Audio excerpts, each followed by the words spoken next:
ikaw pala ang hinihintay kong pangarap.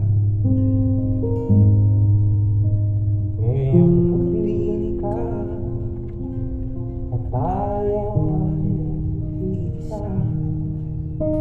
hindi ko